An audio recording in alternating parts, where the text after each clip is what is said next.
Hi friends, welcome to mini vlog.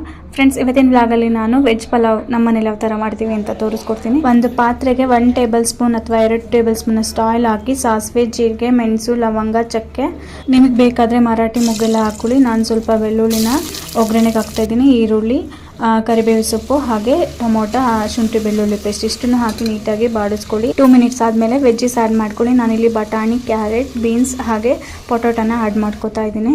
Next ಸ್ವಲ್ಪ ಅರಿಶಿನ, chilli powder ಹಾಗೆ ಸಾಲ್ಟನ್ನು ಆ್ಯಡ್ ಮಾಡ್ಕೊಂಡು ನೀಟಾಗಿ ಮಿಕ್ಸ್ ಮಾಡ್ಕೊಳ್ಳಿ. ನೆಕ್ಸ್ಟು ನಿಮಗೆ ವಾಟರ್ ಎಷ್ಟು ಬೇಕು ನೋಡ್ಕೊಂಡು ಹಾಕೊಳ್ಳಿ. ನಾನಿಲ್ಲಿ 1 ಕಪ್ ರೈಸ್ಗೆ 2 ಕಪ್ ವಾಟರ್ ಆ್ಯಡ್ ಮಾಡಿ, ನಾನಿವತ್ತು 2 ಕಪ್ ರೈಸ್ ಯೂಸ್ ಮಾಡ್ತಾ ಇದ್ದೀನಿ. ಹಾಗಾಗಿ 4 ಕಪ್ಸ್ ವಾಟರ್ ಆ್ಯಡ್ ಮಾಡಿದ್ದೀನಿ. 2 ಮಿನಿಟ್ಸ್ ಆದಮೇಲೆ ಅದು ಬಾಯ್ಲ್ ಆಗುತ್ತೆ. ಬಾಯ್ಲ್ ಆಗಿದ ತಕ್ಷಣ ನಿಮಗೆ ಏನು ಕೊತ್ತಂಬರಿ ಸೊಪ್ಪು ಬೇಕಿದ್ರೆ ಕೊತ್ತಂಬರಿ ಸೊಪ್ಪು ಆ್ಯಡ್ ಮಾಡಿಕೊಂಡು ಲಿಡ್ನ ಕ್ಲೋಸ್ ಮಾಡಿ 2 ವಿಸಿಲ್ ಹಾಕಿಸ್ಕೊಳ್ಳಿ. ಸಿಂಪಲ್ ಆಗಿ ವೆಜ್ ಪಲಾವ್ ರೆಡಿ ಆಯಿತು. ಇದನ್ನು ನೀವು ತುಪ್ಪ ಜೊತೆ ಸರ್ವ್ ಮಾಡ್ಬೋದು. ನಾನಿವತ್ತು ಯಾವುದೇ ಥರ ರೆಡಿಮೇಡ್ ಮಸಾಲ ಅಥವಾ ಕಲರ್ ಹಾಕಿಲ್ಲ, ನೀವು ಟ್ರೈ ಮಾಡಿ.